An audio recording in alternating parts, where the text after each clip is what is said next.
and then you move on. No media member has been like, why do you guys keep lying? I have yet to see a single fucking mainstream media person go, why does the official Israeli accounts and Israeli politicians routinely fucking lie about this shit? This news is funded by viewers like you. Please support our work. All right, here. Functioning as Gaza's health system collapses under relentless Israeli bombardment and blockades. On Saturday, Al-Shifa Hospital ran. They've shut off the lights in like the hallways and stuff at this point. They have like very, very limited fuel. And out of fuel, forcing doctors to remove dozens of premature babies from incubators. 6 preemies have already died. Doctors are struggling to keep more than 30 other babies alive. Palestinian health officials have accused Israel of using snipers to shoot at people inside the hospital complex where thousands of displaced Palestinians have sought refuge. Israel's claimed Hamas runs a command center below the hospital. Hamas and medical officials at the hospital have denied the claim. On Sunday, Dr. Mohammed Obeid, a surgeon with Doctors Without Borders, described the dire situation inside the hospital. The situation now is very bad. We don't have connection. There is no internet. Wait, what the fuck is going on with this? Sometimes we have some reason on the call phone. We're on the 4th floor. And also there's a sniper who attacked 4 patients from the inside the hospital. One of them has the gunshot directly in his neck, and he has a quadriplegia. And the other one, he has a gunshot. I agree with your opinions on the situation, but I don't get why Hamas is fighting the IDF near the hospital. It looks very bad, and even if they have a base there, they cannot realistically hold their position. I don't know if you understand this, but like they're being invaded, and children are being sniped, and fucking, people are getting sniped inside of a hospital. At that point, it's ridiculous that you're still talking about optics. What about the optics of fucking literally mercilessly, ruthlessly bombing a fucking hospital and its courtyard and shooting at the people there? Like, this is a psychotic question to ask. Like, wow, what about the optics of Hamas? What are you fucking talking about? What are you fucking talking about? Like, from the position of the Palestinians, they are the ones who are trying to fucking push back against an invading force. You understand that, right? Like, I don't know how else to cover this situation. I don't know what to say. Like, ask Palestinians how they feel. There's a reason why every single fucking... there's 2.2 million Palestinians in the Gaza Strip, and Israel can't find a single fucking Palestinian to be like, Hamas is bad, so they have to make up shit. You know what I mean? I'm sure there are. I'm sure there are Palestinians out there who are like, yeah, we hate Hamas. Except right now, you know why they're not fucking speaking? You know why they're not fucking speaking? I don't give a shit about making the IDF propaganda seem true, dumbass. Okay? Do you not understand self-defense at this point? Do you want to know why, when I said when Russia invaded Ukraine on the Eastern Front, they completely eviscerated any kind of goodwill they could have ever had historically from the likes of those who live in Kharkiv, who identify like with being Russian or watch Russian television, whatever the fuck? They completely lost all of that because they bombed the shit out of those positions. They bombed the shit out of civilians. It's impossible at that point to feel confident about these people liberating you. Just think about it like a human being, please. There is no circumstance in which being bombed by an invading force is going to cause you to literally fucking go, you know what? These guys that are bombing me are actually liberating me. That's why they killed my uncle. That's why they destroyed my home. That's why they destroyed the beachfront.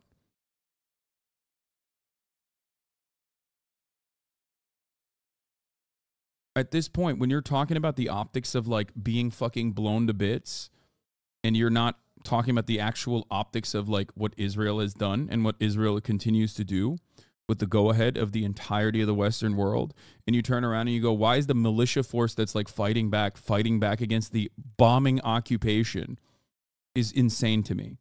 I genuinely don't understand it. Okay? Like I've said, while there's no proof whatsoever other than Israel claiming for years, by the way. It's always been like a rumor that you know, there's a Hamas headquarters under the hospital. Even if there was a Hamas headquarters under the hospital, you still cannot blow up the hospital. You cannot blow up the people inside of the hospital. You cannot shoot people inside of the hospital. This is insane. For those of you who also don't know, let me explain it further to you.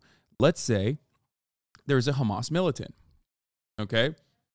Let's say there's a Hamas militant who's shooting, okay? Who's shooting at Israeli soldiers, okay? Inside of Gaza. First of all, that's technically a militia, and that is legally allowed by international law. That's number one. Doesn't matter if you consider them terrorists. That's the most valid thing that you can do, regardless of whether they're terrorists or not. So that's number one. Number two, when that person is shot, let's say a Hamas militant is shot, and someone takes out a stretcher and carries that person into the hospital, you cannot follow that person into the hospital and kill them, okay? There are rules to waging war. It is illegal and not morally permissible or just to shoot someone on a fucking stretcher. You cannot do that. That is not allowed, okay? Even if there are Hamas militants who are literally like, I love Hamas and I hate Israel, you cannot fucking shoot people on a stretcher. You cannot shoot people in a hospital. There are rules to this. Shooting medics is a war crime. It's, of course, also Israeli policy when you think about it, really. Okay? I didn't know they were firing RPGs from stretchers. No, I'm not talking about the fucking one video of the dude running around with an RPG. It doesn't matter. This is completely... The premature babies that are dying as a consequence of not having enough fuel in the hospital are not the Hamas militants, okay?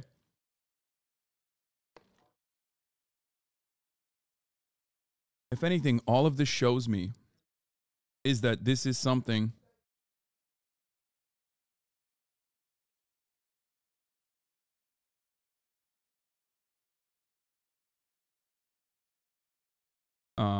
hold on one second. I'm talking to Twitch right now as well for something. Anyway, they've been saying all about their opposition. According to the idea of Hezbollah also used schools and hospitals for munition storage. Do you know that why the focus is on the Al-Shifa hospital? Right now, Al-Shifa and the Al-Quds hospitals are the two major areas with the highest civilian density. Like everyone that is remaining in northern Gaza,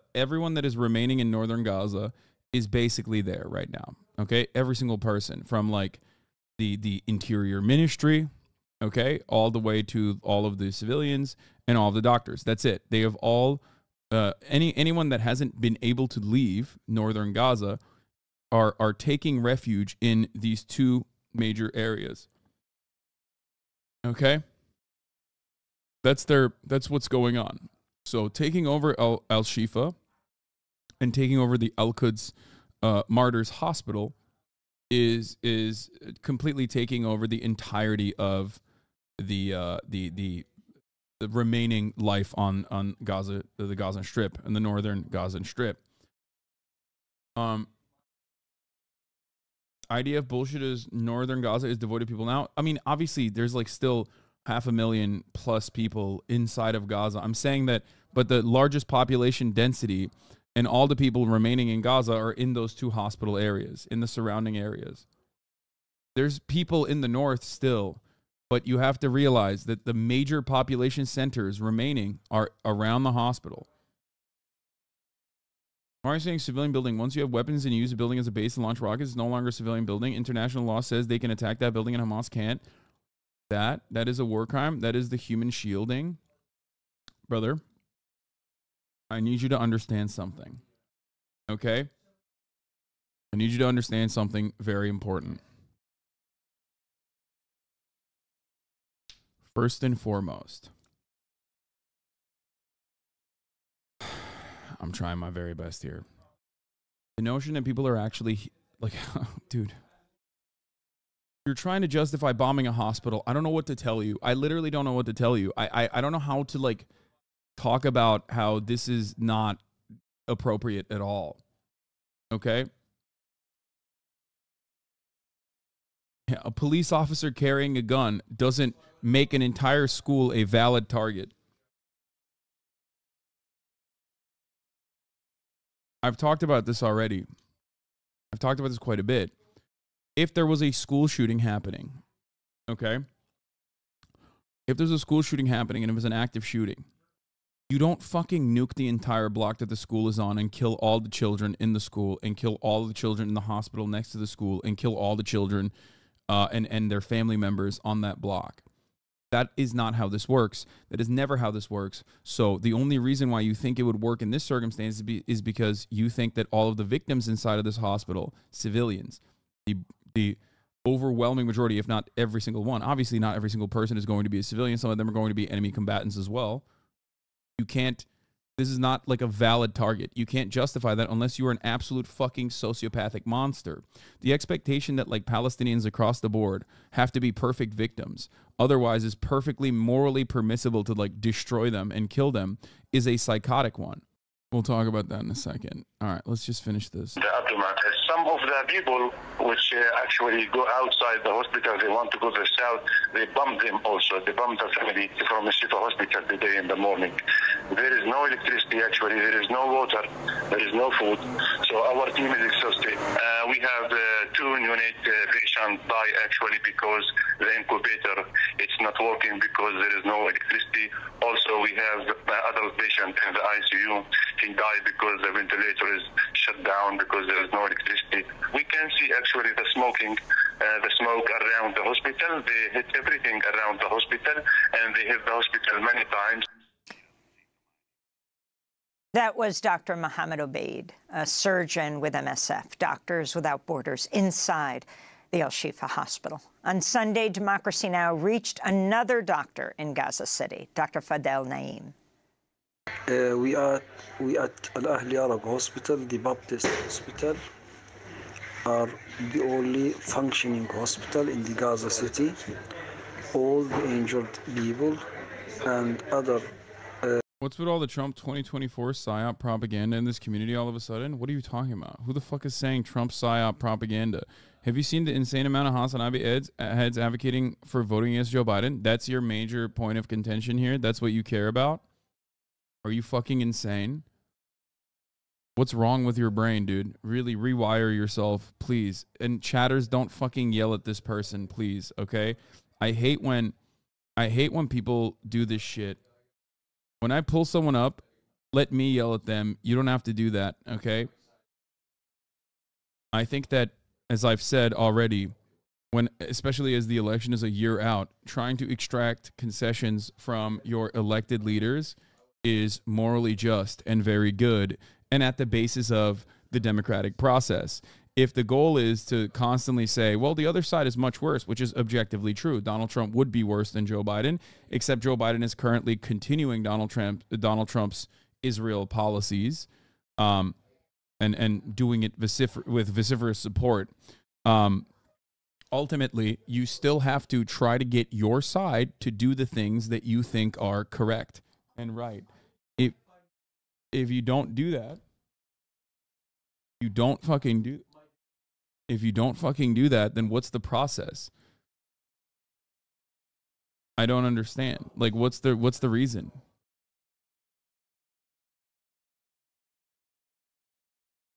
What's the entire reason for voting for a politician at all? This doesn't make any sense.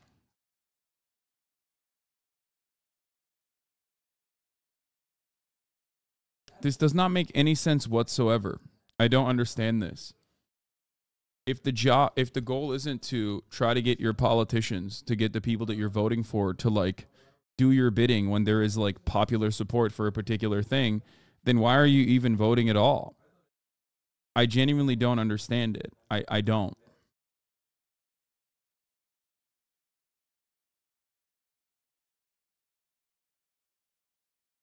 Also put pressure on another candidate to primary Biden since he's objectively a bad candidate. I mean, he is. And that is there is a time to talk about that, but like I don't understand. I really don't understand. Like, these are the people that said we're going to push Joe Biden left, just vote for him. It's just team sports at this point, and you just want your fucking politician, you want your team to win for no reason other than to say your team won. I'm sorry. Like, what could Joe Biden do? As long as Trump is worse, then if Joe Biden is, let's say, as bad as Donald Trump was last time around, is that okay? Is that all right?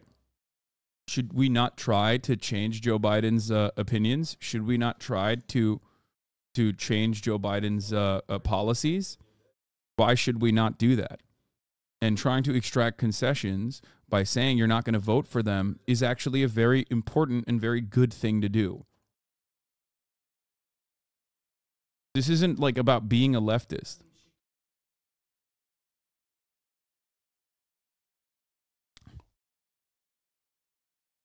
This is not about like being a leftist or a Marxist or loving Trump or loving Joe Biden at all. This is completely outside of that. This is just, if you're a good Democratic Party supporter, let's say you really want socialized medicine. You're a liberal, you love liberalism, you are a social democrat, and you really want socialized medicine. It has happened in other countries. You want it in the United States of America.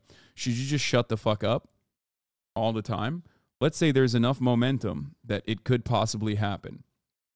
Okay? Stopping Israel from engaging in an ethnic cleansing campaign is so much easier than implementing a socialized healthcare structure. But even then, okay, even in that situation, like, should you just not demand it? Should you not make demands of the person that you're voting for? This idea is not just liberalism. The idea that you cannot ask your politicians, you cannot make demands out of your politicians, is not liberalism. It's something different. It's entirely different. It's just like team sports. Like, it's a deliberate confession that you don't care about any of the policies. You just want your guy to win. Like, it destroys the entire principle behind the democratic process. Why is there a democracy at all then? You know? Why is there a democracy at all? And I think it's because a lot of people just don't care. A lot of people don't care about what's going on in Palestine. Let's be fucking real. But they don't want to say that because they're like progressive liberals. They have claimed that they're progressive liberals, and they don't really give a shit that like Palestinian children are being ruthlessly slaughtered in Gaza. So instead of openly admitting that, which they don't want to, because then they would lose their liberal credentials, I guess, right? They just simply say, it's really messed up that you're making this a red line. Ethnic cleansing is a red line for you. It's kind of fucked up. Just say it. Just say you don't really care about it that much, because there is no other argument against like being a year out from the election and standing against all of these people that are making a completely morally just and righteous demand. You know, it's perfectly reasonable. The idea that this is ridiculous and you shouldn't ask for this because the other side is worse is at the heart of how we have created a process in which even when Joe Biden is the president, over so many years and so many election cycles, we've ratcheted towards right-wing politics in this country, and we are creeping towards actual full-blown fascism in many ways. Okay? And there's nothing we can do about it. There's no way to, the lesser evil voting.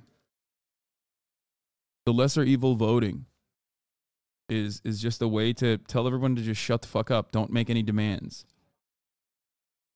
Don't make any demands whatsoever. Like, the idea that like all these Democratic Party candidates are entitled to your votes is exactly how we got is exactly how we put up Hillary Clinton. It's exactly how we put up Joe Biden. It's exactly how the DNC got away with doing whatever the fuck it wanted to do over and over again when Joe Biden was objectively going to be a horrible, horrible second term, no matter what, because he's too old. And we knew this. We knew this from years ago. We knew this 4 years ago. He was too old 4 years ago.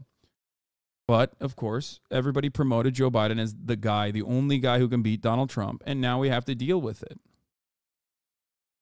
The idea that, like, that we can't make any we can't even get any concessions out of the Democrats that we vote for means that you don't care about democracy at all. You care about, like, certain aspects of it. For the most part, I think you care about, you know, the Democratic Party being in power, it seems. But you don't necessarily care if they do anything, really, as long as it's not the Republican Party. There are valid concerns about Republicans gaining prominence. But what you fail to recognize is that, you know, without the Democrats doing something to fight back against them, you might as well be just slowing down the Republican creep. Karşıda şeyde parking lotta. Parking lotta. Evet. Onu sokağa koyar mısın? Evet, lütfen. Teşekkürler. Anyway.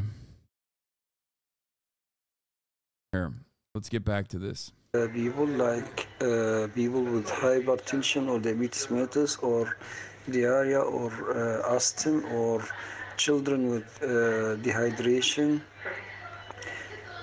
cancer patients, patients with kidney failure who need dialysis, pregnant women, and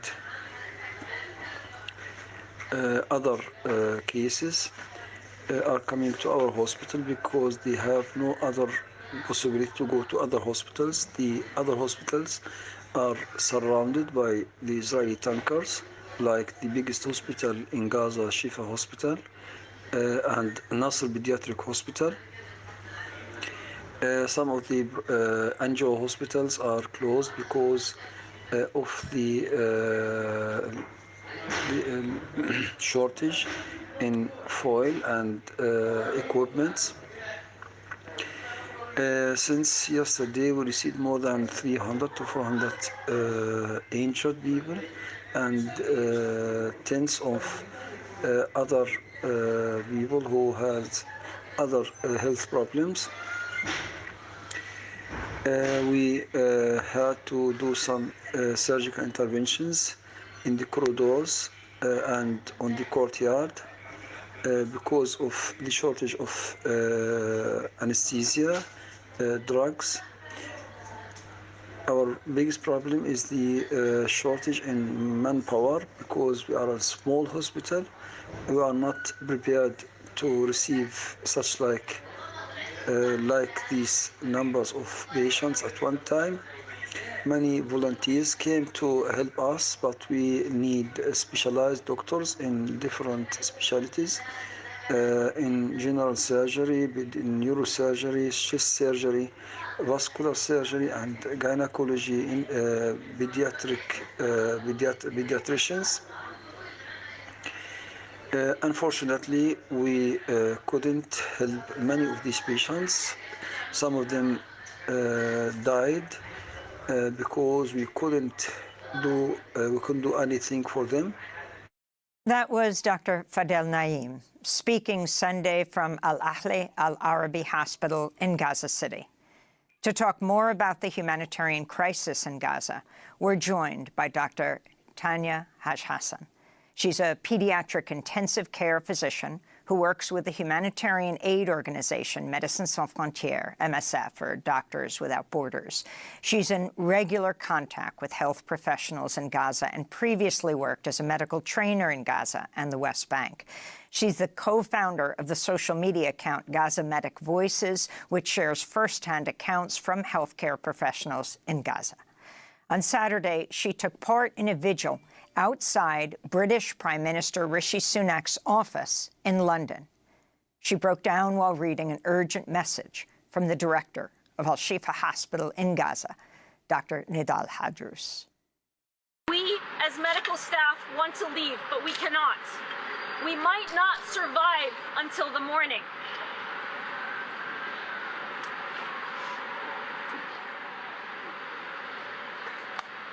Dr. Hasan breaks down as she tries to read a statement from the doctor in Gaza.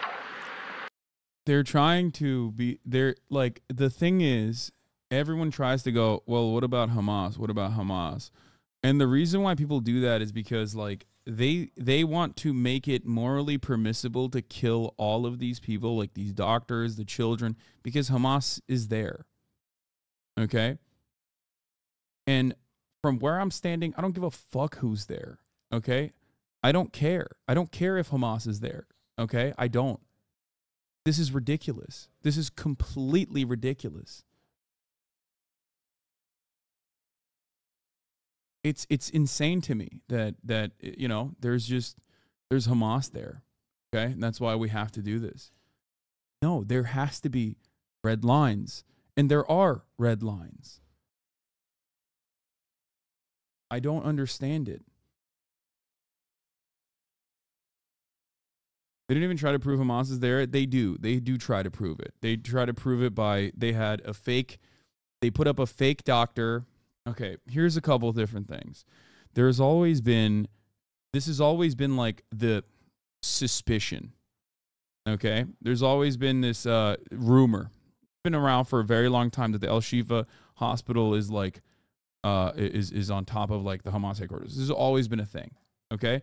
The doctors that have worked there, international doctors, have said that there is no such situation there. I believe them. Why wouldn't I believe them? Why would I believe the Israeli rumor? It could be true, but it doesn't change the reality that, like, there is no genuine evidence to show that, and all the evidence actually shows the exact opposite. So the question is, all these people have to be in on it, I guess.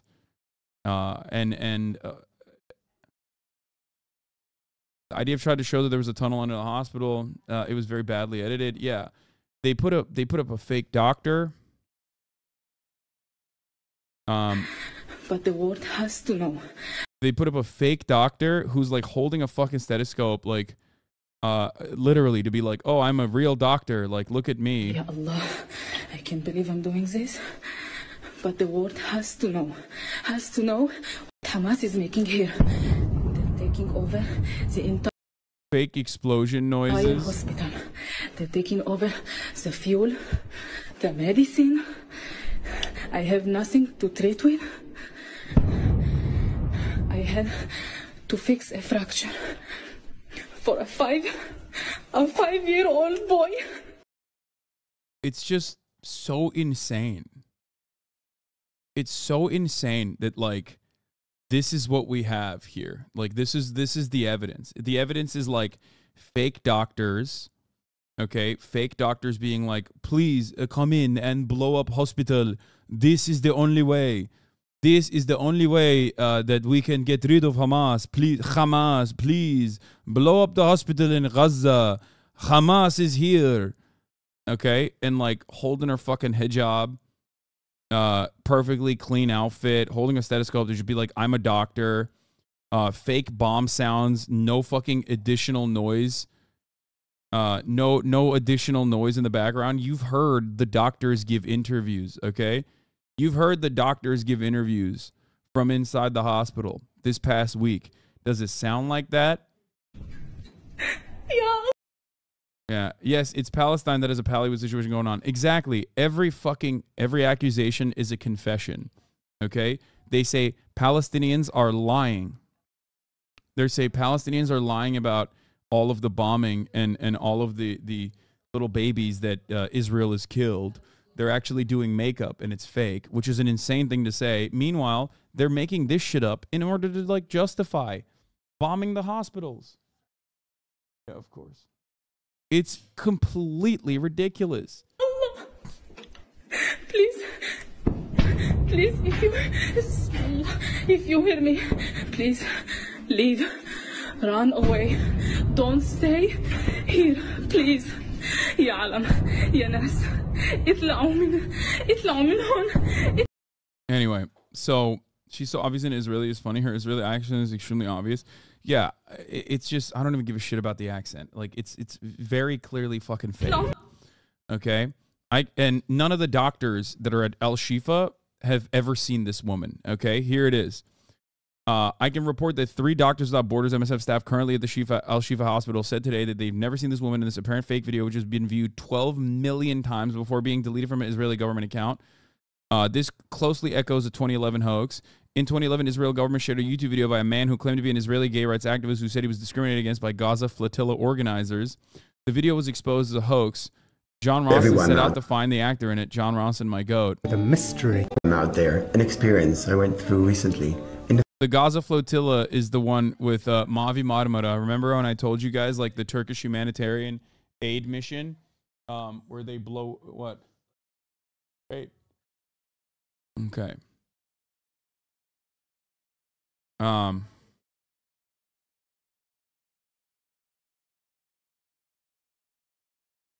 the fight for gay rights, for human rights. It was hurtful and even a little heartbreaking. I've been active in the gay rights movement since college. I heard a lot of stories about flotillas and convoys from Europe trying to reach the Gaza Strip. The names of the group sounded impressive. Viva Palestina, Free Gaza Movement, IHH Humanitarian Relief. I thought, this is something I want to be part of. So I decided. He said the IHH This is Turkish, by the way. I think he might be Turkish as well. His accent sounds like he could be Turkish. But he's talking about how, like, the IHH is a Turkish humanitarian AIDS mission, but it's like an Islamist cutout as well. But I won't get into the details of that. They're, you know, that's a long, convoluted process. But they also literally did the humanitarian flotilla that pushed through the Israeli blockade from sea, and then the Israeli commandos dropped in from fucking attack helicopters and mercilessly slaughtered a bunch of the humanitarian aid workers, and then tried to turn around and go, oh, remember, well, these guys are actually terrorists. Like, look at all the weapons they had on the ship, and the weapons were just like knives. Like, they couldn't even find anything, so they were just like, look at all the weapons we have on the ship. I've talked about this quite a bit. It's the Mavi Marmara situation. I think this guy... I decided to contact one of these groups based out of London. I sent them an email. I explained that I lead a network of gay rights activists and that we'd love to bring some pride to the next flotilla. After about a month, I get a short email from the London group saying that the participation of my LGBT network would not be possible, since it would not be in the overall interests of the flotilla. I was surprised. Look at this fucking fedora. And a bit insulted. Who are these people? Unlike most homemade YouTube videos, there seemed to be a second unit getting B-roll of Mark Pax in the corner of the room and following him down the street.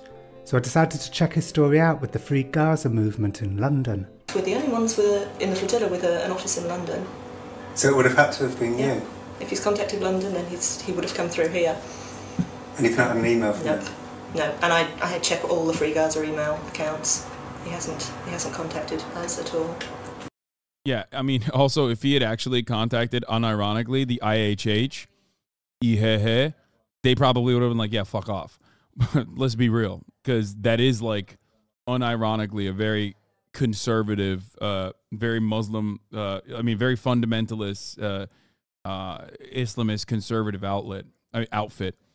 That's what it is. So I guess he just like approached the wrong guys. Anyway, the actor refused to say who made the video, but as I reported at the time, it was boosted by David Saranga, an Israeli diplomat who taught students to promote Israel online with guerrilla marketing. As Mark Owen Jones reports, the anti-Hamas video supposedly recorded in the Gaza hospital this week was shared by an official Israeli government account for communicating with Arabic speakers before being deleted amid widespread suspicion that it was fake. And they deleted it. They deleted the video because it was fake. They've been doing this non-fucking stop. Okay? This feels like a skit. What's going on? I don't know. It could be fucking true. I don't know. She sits down. She covers her eyes. Her colleagues, also in blue hospital gear, put their arms on her. We might not survive till the morning. We don't want to be killed here. Just only because we remain committed to our patients and our medical profession. I am calling for help urgently. Please do whatever you can through your government or the international,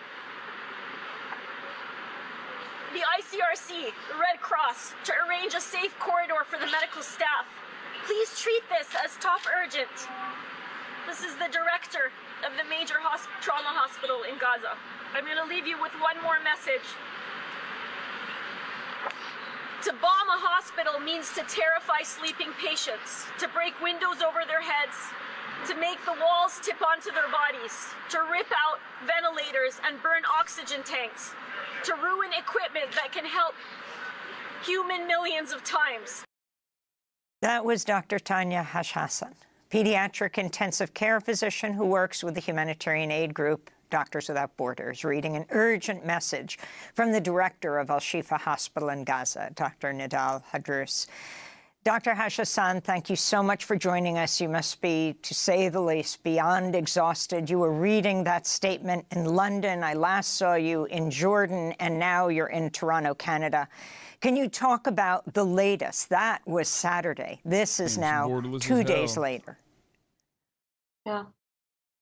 Just to be clear, you know, this was a vigil with multiple healthcare providers present who have been working in the Gaza Strip for over a decade. And we're all in tears. I mean, every day we feel like we've reached the worst. And I'm going to quote one of my colleagues in Gaza, a young female surgeon, who said, every day we think that we've reached the worst thing that could ever happen, and it's impossible that the world will be silent to it, and it will definitely get better. And we finally reach the end. And then the next day it proves that there's something even worse. And I share that sentiment. We have descended into a very dark era for humanity. Let me just paint a picture for you of the conditions as far as I know them right now at Al-Shifa Hospital. I'd been receiving updates up until about an hour and a half ago.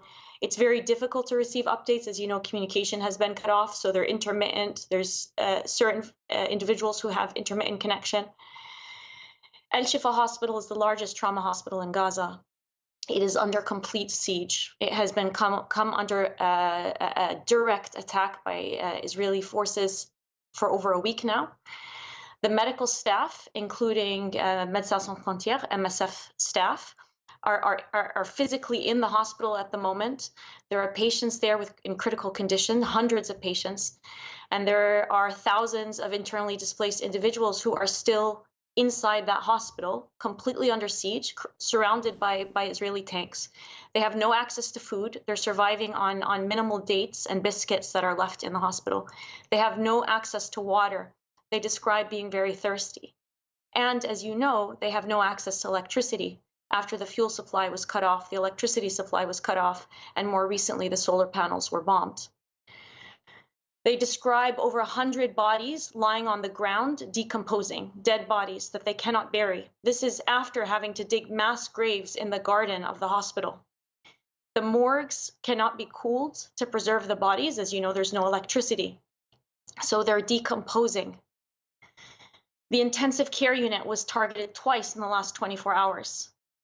There are 28 patients there. 2 of them have passed away over the course of the evening. These are the adult patients. Someone messaged me about the idea of killing Israelis. The level of destruction would have been impossible by Hamas. But there's a lot of eyewitness testimonies, and we cannot investigate what's happened yet, but the evidence is there for everyone to see. What do you mean?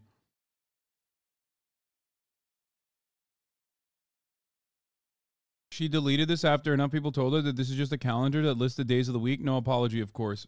Found in the basement of the Rantisi Children's Hospital in Gaza, a schedule is showing the names of Hamas terrorists who guarded the hostages. Every name on this list is a dead man walking. I feel like it's Baghdad Airport version Gaza.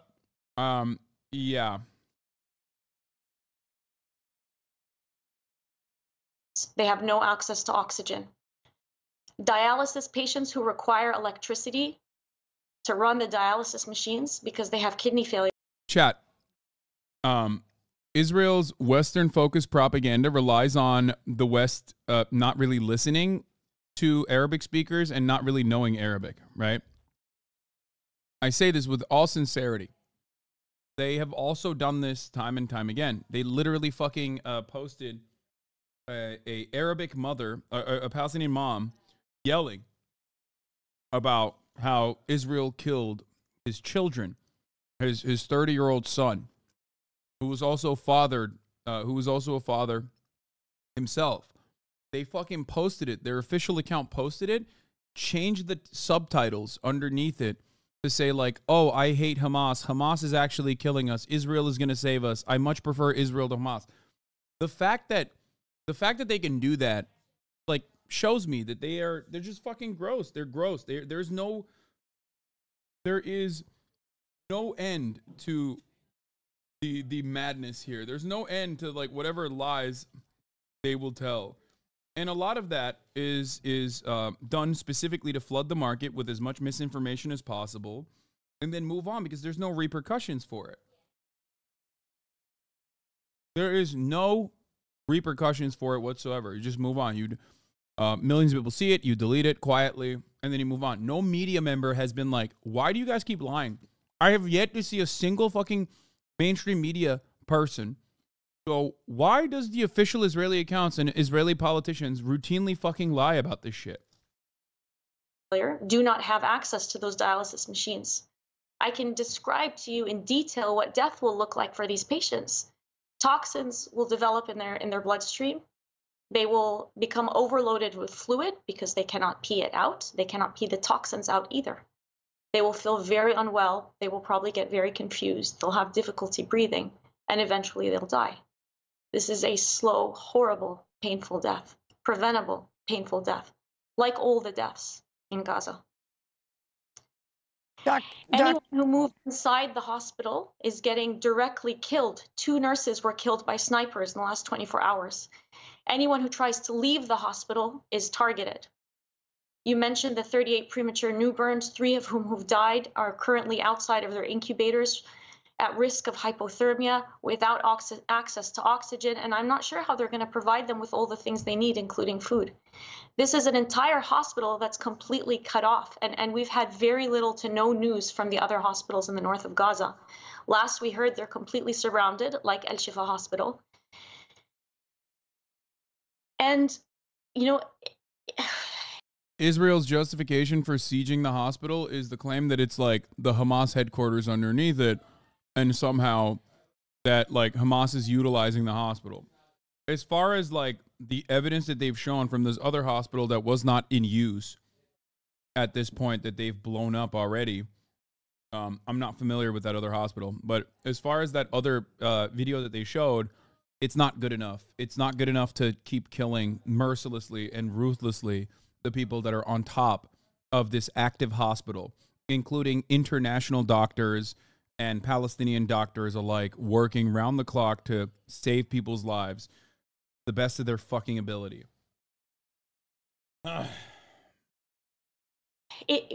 We know that is even a hospital. I'm not sure about the other place that they're saying. A situation where there has been a systematic attempt to destroy civilian Palestinian livelihood and existence in all of Gaza, not just the north. 30% of the killed have been in the south of Gaza, which is supposed to be the safe zone. Humanitarian corridors, or so-called humanitarian corridors, are called the corridor of death by Gazans because they get directly targeted as they're trying to flee on these corridors.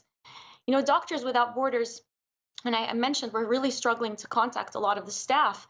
One of my colleagues who I know at El Shifa said, we are sure we are alone now. No one hears us. We are alone. MSF was established, one of the main principles of MSF's establishment by journalists and doctors decades ago was to provide testimony, this concept of témoignage, which means bearing witness, to provide testimony, to bear witness on these sorts of atrocities that are not exposed, and to relieve the suffering of those who experience them. And we're... The entire purpose of MSF is literally because the Western world does not give a shit about people dying overseas. So you have to put a fucking white face to it. You have to put a European face and a name to it. That's it. It's a wonderful thing that they do, by the way. Don't misunderstand me. But the real reason as to why it exists and operates is specifically so that people go, I can't really trust this Sudanese person. I can't really trust this Arab person. I can't really trust this Palestinian person. So let me listen to this white person. Like, let me listen to this person who's like an American French, Canadian, you know what I mean, from the Western world. That is precisely the reason why they do this. Same with similar structure to the Reporters Without Borders as well. Now, obviously, listen to me. This is still, what they do is incredibly important. Like, the reason for why they have to exist, however, is mostly because the Western world will not hear the, in their Western-centric brains, will not hear out people who are victims.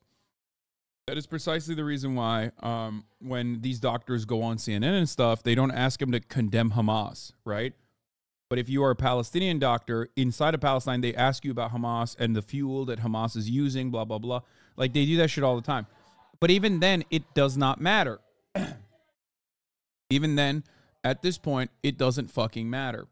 Because Israel has always had this carte blanche approach to being able to kill even white American citizens, as a matter of fact, as long as they are, trying to defend Palestinian lives. Rachel Corrie comes to mind, very public murder of Rachel Corrie in 2003. Blonde, young American woman activist, brave American activist from Washington, was ruthlessly slaughtered by an IDF bulldozer. That happened. Everybody saw it. Nobody did anything about it. So, in this process, even Doctors Without Borders is not cutting it. People are just blind to it.